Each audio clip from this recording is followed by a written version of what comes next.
Assalamualaikum warahmatullahi wabarakatuh. Salam jumpa anak-anak. Bagaimana kabar kalian hari ini? Semoga hari ini kita semua dalam lindungan Allah Subhanahu wa taala dengan diberi kesehatan. Sebelum kita mulai pelajaran hari ini, marilah kita berdoa supaya apa yang kita pelajari pada hari ini bisa berjalan dengan lancar. Berdoa mulai.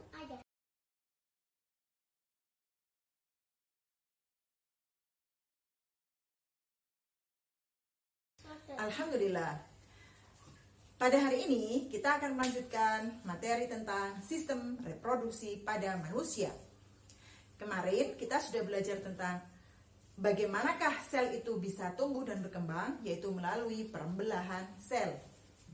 Jumlah manusia saat ini semakin bertambah banyak dikarenakan adanya kemampuan bereproduksi. Reproduksi manusia ditopang oleh dua hal, yaitu organ reproduksi dan proses pembentukan sel kelamin.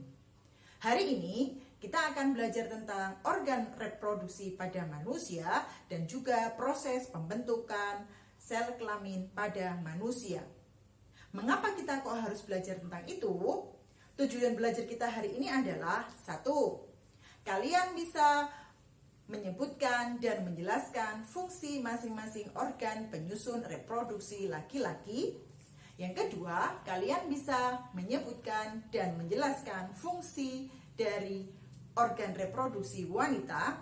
Yang ketiga, kalian bisa menjelaskan tahapan pembentukan sel kelamin jantan. Yang keempat adalah menyebutkan dan menjelaskan tahapan pembentukan sel kelamin wanita. Untuk lebih jelasnya, perhatikan gambar berikut ini.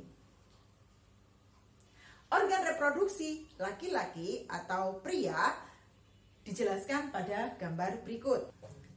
Organ reproduksi pada laki-laki terdiri dari 2. Organ reproduksi pada laki-laki tersusun atas alat reproduksi yang pertama, dan yang kedua adalah kelenjar reproduksi. Alat reproduksi pada pria tersusun atas alat reproduksi bagian luar dan alat reproduksi bagian dalam. Apa saja alat-alat reproduksi yang dimiliki oleh laki-laki? Perhatikan gambar berikut ini. Yang pertama, alat reproduksi bagian luar, yaitu skrotum. Skrotum ini adalah pembungkus. Tujuannya adalah berfungsi sebagai penjaga keseimbangan suhu bagi sperma. Yang kedua, ada penis. Penis berfungsi sebagai alat kopulasi, yaitu alat masuknya sperma ke dalam tubuh wanita.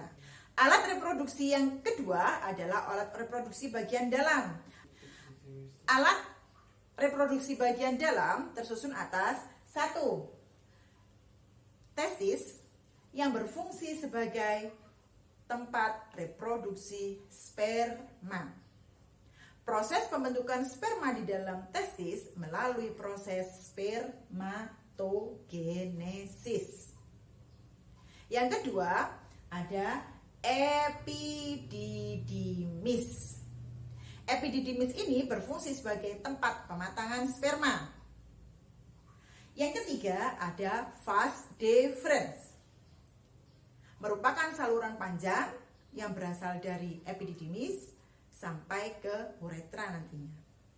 Yang keempat, ada uretra, yaitu saluran yang berfungsi sebagai alat keluarnya urin dan juga alat keluarnya sperma. Berikutnya adalah kelenjar yang menyusun organ reproduksi pria. Kelenjar yang pertama adalah kelenjar vesicula seminalis.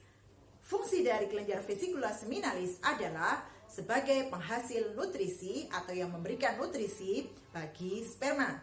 Yang kedua adalah kelenjar prostat. Kelenjar prostat ini berfungsi menghasilkan cairan yang bersifat asam, yang berfungsi untuk membunuh bakteri ataupun zat-zat lain yang tidak diinginkan oleh sperma. Yang ketiga adalah kelenjar Cowper. Kelenjar Cowper ini menghasilkan zat yang bersifat basal. Dari apa yang sudah dijelaskan sama Bula, apakah ada yang perlu ditanyakan? Saya yakin anak-anak hebat semua. Masih siap untuk belajar? Oke, di manakah sperma laki-laki dihasilkan? Nah, proses pembentukan sperma dalam peristiwa ini dikenal dengan nama spermatogenesis. Spermatogenesis tadi di awal sudah ditentukan bahwa terjadi di dalam testis. Kapankah spermatogenesis terjadi? Nah, pada saat manusia bayi dilahirkan, di dalam testisnya sama Allah sudah disediakan begitu banyak sel-sel bakal sperma. Sel-sel bakal sperma ini dikenal dengan nama spermatogonia. Untuk lebih jelasnya, perhatikan gambar berikut. Nah, sel-sel spermatogonia ini di dalam testis nantinya akan tumbuh dan berkembang sampai pada tahapan tertentu ketika manusia laki-laki memasuki usia akil baligh. Jadi, spermatogenesis itu berlangsung selama seseorang atau seorang pria mau memasuki masa akil baligh. Selama proses penantian lama itu, di dalam testisnya, sel bakal calon spermanya sudah mengalami pertumbuhan dan perkembangan, mengalami pembelahan, membentuk sel-sel berikutnya sebagaimana yang ada pada gambar. Sel-sel spermatogonium akan berkembang menjadi spermatosit primer. Ya. Spermatosit primer kemudian akan mengalami pembelahan secara meiosis membentuk spermatosit sekunder. Spermatosit sekunder akan mengalami pembelahan meiosis yang kedua membentuk spermatid. Nah, selama proses ini spermatid nanti akan mengalami proses perkembangan lebih lanjut membentuk sperma. Spermatid akan berkembang menjadi sel-sel sperma. Satu sel spermatogonia atau spermatogonium akan berkembang dan membelah membentuk 4 sel sperma. Sel sperma ini akan memiliki jumlah kromosom separuh dari kromosom induknya, sehingga sel sperma dikenal dengan sel yang bersifat haploid atau N kromosom. Dari penjelasan ini, adakah yang masih perlu ditanyakan? Ataukah adakah yang belum dimengerti? Bula yakin kalian semua pasti pinter semua, bisa memahami apa yang sudah dijelaskan sama Bula. Untuk lebih jelasnya, kalian semua bisa membaca buku paket kalian. Organ reproduksi wanita tersusun atas 2, yaitu alat reproduksi luar dan alat reproduksi dalam. Pada alat reproduksi luar tersusun atas vulva dan labium. Sedangkan untuk alat reproduksi dalam tersusun atas 1 ovarium yang berfungsi sebagai tempat pembentukan ovum atau sel telur. Yang kedua adalah saluran reproduksi. Saluran reproduksi tersusun atas 1 tuba falopi yang tersusun atas 2 pasang bagian kanan dan kiri. Yang kedua ada uterus atau rahim yang berfungsi sebagai tempat berkembangnya embrio. Dan yang terakhir ada vagina, yaitu saluran keluarnya fetus atau bayi. Tuba falopi adalah saluran memanjang yang berfungsi sebagai tempat terjadinya fertilisasi. Apa itu fertilisasi? Fertilisasi adalah bertemunya sel telur dan sel sperma yang nanti ketika berkembang akan membentuk zigot. Rahim pada wanita bisa berubah ukurannya menjadi lebih besar ketika seorang wanita mengalami kehamilan karena uterus memiliki otot yang sangat elastis. Nah, bagaimanakah proses pembentukan sel telur pada wanita? Proses pembentukan sel telur pada wanita dikenal dengan istilah oogenesis. Tahukah kalian, berbeda dengan pria, pada saat calon bayi perempuan dilahirkan, di dalam ovariumnya sudah disediakan kurang lebih 200.000 sampai 2 juta sel calon bakal sel telur. Ketika sampai dilahirkan, lama-kelamaan sel calon bakal sel telurnya mengalami degenerasi.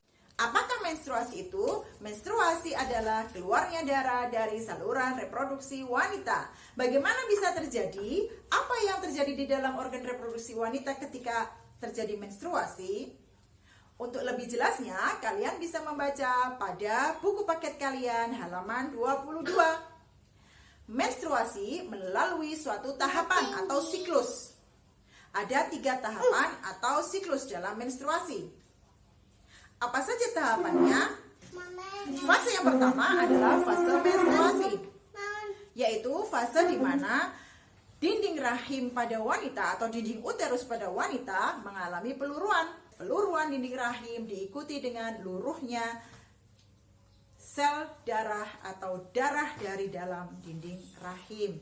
Inilah yang dikenal dengan istilah menstruasi. Dari sini maka jelaslah bahwa antara laki-laki sama perempuan sama-sama memiliki kekhususan, khususnya dalam organ reproduksi. Nah, dari penjelasan hari ini tentang materi organ reproduksi dan sistem reproduksi, saya harap kalian lebih mengerti dan memahami apa saja yang menyusun organ reproduksi laki-laki dan wanita. Sebagai bahan refleksi, silahkan nanti kalian kerjakan soal pada bagian bawah ini. Setelah kalian mengerjakan, segera kirimkan ke Bu Hula. Nah, dari apa yang disampaikan oleh Bu Hula, saya harap kalian sudah mengerti tentang organ penyusun reproduksi pria dan organ penyusun reproduksi pada wanita. Untuk refleksi hari ini, nanti kalian bisa mengerjakan latihan di bagian bawah ini. Sebelum kita mengakhiri materi kita hari ini, marilah kita berdoa. Semoga apa yang kita pelajari hari ini bisa membawa manfaat. Dan apa yang kita pelajari hari ini bisa kita pahami dengan baik. Berdoa mulai. Salam sehat semuanya. Untuk mencegah penyebaran COVID-19, jangan lupa pakai masker setiap keluar rumah, sering cuci tangan, dan jaga jarak. Sehat untuk semua. Wassalamualaikum warahmatullahi wabarakatuh.